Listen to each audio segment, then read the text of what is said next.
How to fix this app can't run on your PC in Windows 10 and 11. Hi everyone, it's Sophia to assist you today without any delay. Let's jump right in. First, open Windows Security. In here you'll find Virus and Threat Protection. Click on Virus and Threat Protection.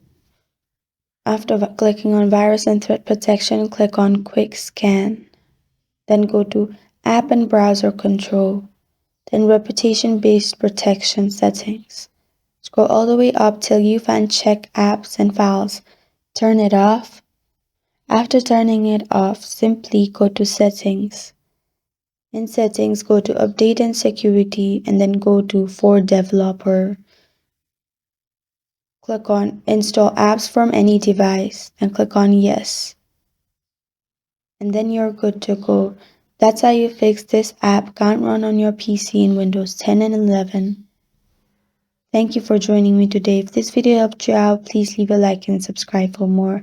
Got a question or want to suggest a topic? Comment below. I am Sophia signing off. Until next time.